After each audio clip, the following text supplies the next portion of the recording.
নমস্কাৰ, মোৰ অন্য এটা ভিডিঅ'লৈ আপোনালোকক স্বাগতম জনালোঁ। আৰু এতিয়াতো খেতিৰ ছিজন, গাঁওবিলাকত জানেই ধানে ভৰপূৰ হৈ থাকে।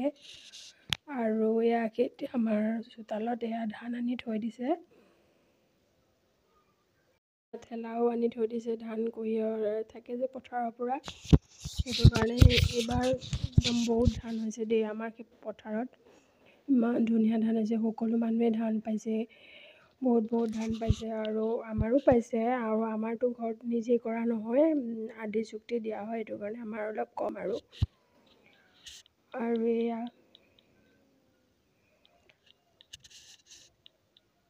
ভিডিঅ'টো চাই যাবচোন, দেখি যাব কেনেকুৱা খেতি কি। আৰু মই বহি আছোঁ, আৰু আমাৰ ঘৰতে আজি কাঠ মিস্ত্ৰীও আহিছে। এইপিনে আঘোণ মাহ, এইপিনে ধানৰ, এইপিনে দাদাই কাঠ মিস্ত্ৰীও মাতিছে। চাওকচোন, দৰ্জা লগাবলৈ একদম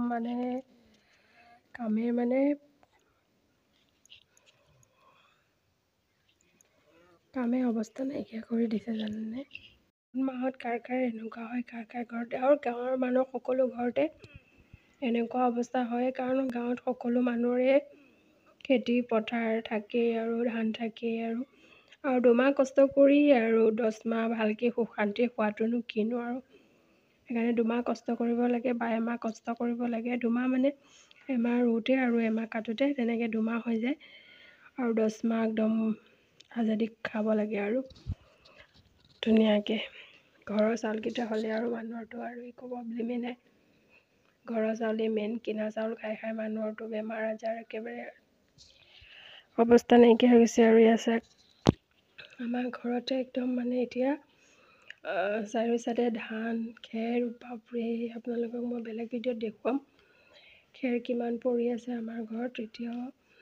তাৰপিছতে বান্দাখনতো আমাৰ ধান, আৰু সোণোৱালো ধানবোৰ দেখিয়ে ভাল লাগে। কিন্তু মই নিজে ধানৰ কাম কৰিবই নোৱাৰোঁ, মোৰ এলাৰ্জিৰ প্ৰব্লেম আছে। আৰু ধানৰ কাম কৰাৰ পিছতে মই উশাহ ল'ব নোৱাৰা নিচিনা হৈ যায়, সেইটো কাৰণে মই ধানৰ কাম কৰিব নোৱাৰোঁ। আৰু এয়া এইপিনে চৰায়ে ধান খাব বুলি ধুনীয়াকৈ চাইডে বেৰা টিপাল দি ঢাকি থৈছে, কাৰণ চৰাইও আহে নহয়। চৰাইটো ধান খাব পালে আৰু সিহঁতৰ যেন বিহু ঈদ তেনেকুৱাই হৈ যায়। আৰু এখন ঠেলা, আজিকালিতো আৰু গৰু গাড়ী দি কামেই নকৰা হ'ল, ঠেলা দিয়ে কাম কৰে সকলোৱে। সেইটো কাৰণে আমাৰ ঘৰতো ঠেলা আছে ধান কঢ়িয়াব পৰাকৈ। আৰু এয়া চাক, ভাগে ভাগে থোৱা হৈছে, চব বেলেগ বেলেগ ধান ন। আৰু অলপ পথাৰতো মাৰা হৈছে। আমাৰ এইবাৰ 12 বিঘা 13 বিঘামান খেতি কৰা হৈছিলে।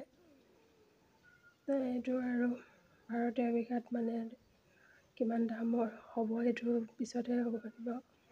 আৰু এয়া বান্দাত খেতি ধান আনি থৈ দিয়া হৈছে আমাৰ। এয়া চাওক, চোতালত পুৰা চাক জুতিয়ে লাগিছে একদম, ধান খাই সিহঁতৰ তেল বাঢ়ি যাব চাগে। আৰু এয়া ঠেলা গাড়ী কোনে চিনি পায়। গাঁৱত আৰু ধান টানিবলৈ ঠেলাই মেইন হৈ যায়। এয়া খেৰবিলাক, এতিয়া ইয়াৰ ওপৰত আকৌ খেৰ দিব লাগিব, কাৰণ বৰষুণ দিব পাৰে। বৰষুণ দিলে শুকান ধানবোৰ ভিজি যাব পাৰে, সেইকাৰণে খেৰ দিব লাগিব। আৰু এয়া চাওক, কিমান ধুনীয়া ধুনীয়া ধানৰ থোক, বাপৰে বহুত ধুনীয়া। সোণোৱালী ধানৰ থোকবোৰ দেখিয়ে ভাল লাগি যায়।